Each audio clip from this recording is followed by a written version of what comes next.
Joining us from Lake Tahoe for the American Century Classic is a classic himself. Let's be honest.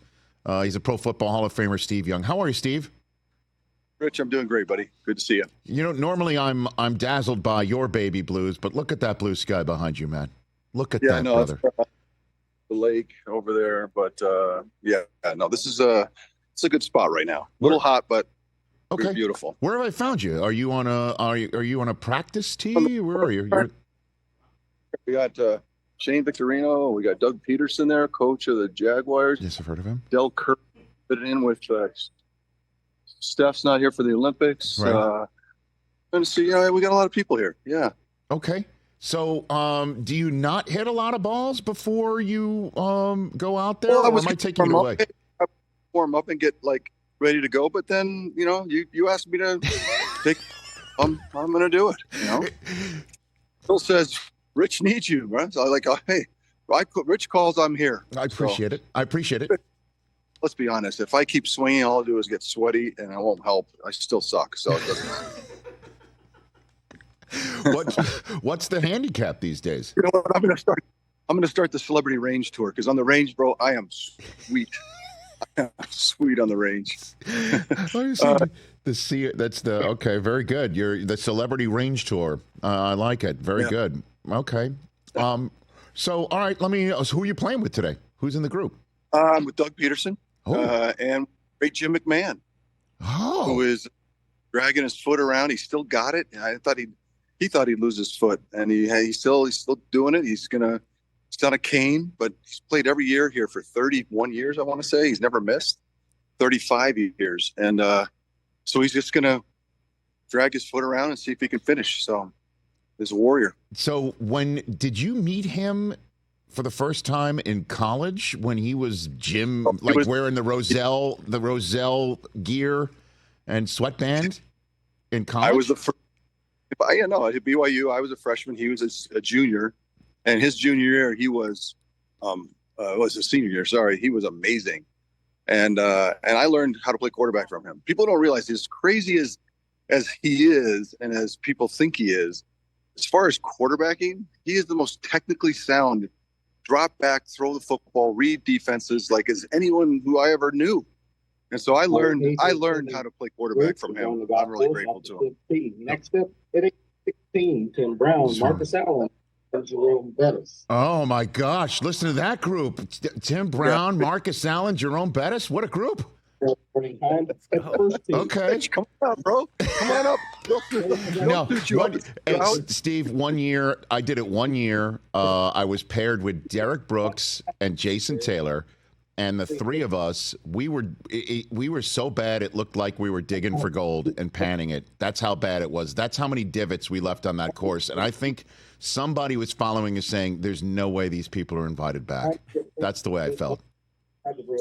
Bro, when the lights go on, when your golf game's not that great, trust me, it's not. You know better. Oh, I know better. That's true. So let me dig in a little bit more to that Jim McMahon stuff. That's cool. What was he like as a senior in college? What was he like, man? Jim was crazy. Look, the craziest things I ever saw was Jim McMahon in Provo, Utah. That's no matter where I traveled throughout my life, throughout the world, the craziest stuff I ever saw was with Jim in Provo. That's just the truth.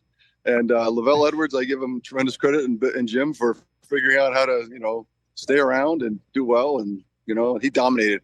Look, he had 73 NCAA passing records when he left BYU, 73. So we were on fire. And did he ever serve as a sounding board when you were going through whatever you were going through in your early professional career, Steve? I did call him, and I would tell you, as a mentor, he was a mentor by how he modeled play. I watched him play and how he threw. He taught me how to throw the football by watching him. It was like Phil Mickelson and his dad. I was lefty, he's righty, and while when I got to BYU, as a quarterback, you'd think I'd know how to throw the football, but I didn't know how to throw it the way you really have to. And so for most of it, if I called him and asked him questions, Jim would be the first guy to tell you what the story is. But most of the time, I was just watching him, and then try to.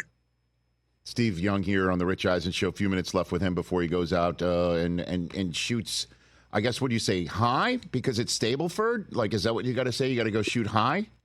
Plus, yeah, you want to be plus. Yes, Okay. yes, It's just, absolutely. It's so confusing.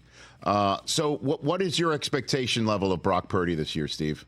Let's go. What do you have? Great player, and that's just a fact. And it's how he processes. Everybody now knows that he's only going to get better at processing. He's going to be able to, get the ball out quickly. He has to, right? He said to everyone, "I'm not as big, I'm not as fast, I'm not as strong. I can't just wait in the pocket and then sling it."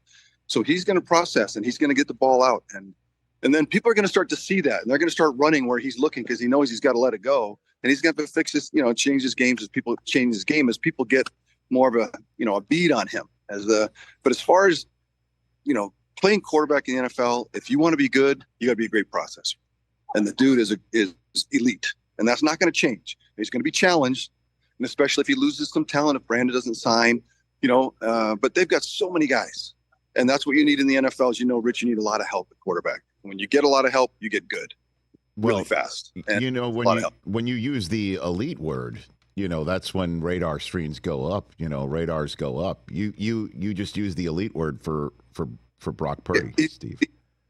Yes, sir. He is. He's as good. Experience processing a lot of times is experience as well. He's not as experienced as others, but as far as the ability to take the ball and then process through, find the truth in the play and get the ball out to it. I mean, it's as good as it gets. So I think that's why he's been able. But he doesn't go from the last pick in the draft to being one of the better players without having something very special. And the special part of him is this processing power that he has. And have you seen Mahomes there yet, Steve? You run into him? No, I have not. In fact, is Patrick here, Mahomes? Number one. No, he's not here. I think Travis Kelce's carrying the load for the Chiefs. Okay, just so three-peat, Steve Young. What's your 2 cents on the possibility of a three-peat? Because that is the storyline going into the NFL. We haven't seen a possibility of it in almost 20 years. What do you think? Well, I've said for years, Rich, that to be any good in the NFL, you have to have one of these elite quarterbacks that can, again, be great processors, guys that can get the ball out, who can run and throw it all over the field. And they're all in the AFC. Josh Allen, C.J. Stroud, Lamar Jackson, Joe Burrow, Justin Herbert, Patrick Mahomes. You really don't have those guys in the NFC. And so whoever, to me, the AFC guys are going to beat each other up. Now, Patrick Mahomes beat those guys up in the last few years. It's going to be Joe Burrow. It's going to be Josh Allen. It's going to be that way in the AFC Championship. So three-peats are really about getting through those guys and then getting to the NFC and then hoping that they can continue to beat it down, because the NFC, they don't have – look at the 49ers. When we play any of those guys, we get beat. Lamar Jackson came to town on Christmas Day and just smoked us. Right? Joe Burrow came into town and smoked us. Patrick's beat us twice. The AFC is where it all happens right now. We got to prove them. We got to prove them wrong. But the truth of the matter about the Chiefs repeating, there's only 4 teams in the AFC they got to worry about, and then 1 or 2 teams in the NFC. So you have 1 in 6 chances to three-peat. It's pretty good. So then I guess I should ask, because I know he's there. Have you seen Aaron Rodgers? You run into him, Steve? Looking good. And so if Aaron stays healthy and can rip it, then he is that guy. So put him in the mix. But again, in the AFC. So it just gets, harder for those teams to get to the Super Bowl. So what 2 cents would you have for him before I let you go, Steve? What 2 cents would you have for Rodgers? It doesn't take any brain power to stay healthy, right? Like you have to stay, game to game, 16, 18, 17 games, you got to stay healthy. So, okay, number one. So if he stays healthy, then it's around, does he get the help that he needs, right? Does he get protected? Are they going to protect him? If he gets protected and he stays healthy, dude, he learned in a much more rigorous time. He is going to take advantage of today's game where, the rule changes and the pressure on defenses, even this year where you can't drag a guy down. Everything's working against defenses for the last 10 years. And he's the guy that grew up in a very sophisticated time where nobody was open. So if he gets protected, he's going to kill it. Steve, I appreciate the time, man. Go hit him straight. Say hi to Doug Peterson and Jim McMahon for me. Say hi to him for me. Who's on your bag? right. Who's on your bag? Do you bring a friend? Who's on your bag? I got my buddy Lionel Rodgers. He's been my buddy on the bag for a long time. He's a good dude. He's a good coach, and mostly it's he's got a portable couch he brings with him, so that we get on a hole that's going bad. He pulls out the couch and I lay down and he What? therapy. What are you talking about? A portable couch? Couch, you goofball. I'm talking about, he's a thing for the coach. Okay, I got it. All right, Steve. I thought you said Calm couch. Calm yourself down. Thanks, Steve. Have a good time, brother. Be well. Right, see you, Rich. All right, there's. Wait, Harrison Smith wants to say hi. Okay, who's there? Who's that? What's up, Harrison Smith? How are you? Good, how are you? All right, Rich. Look at you. Dropping names and then dropping the finger right there on the goodbye button. There's Steve Young right there on the Rich Eisen Show. You got to use one that's not covered with gauze, Steve.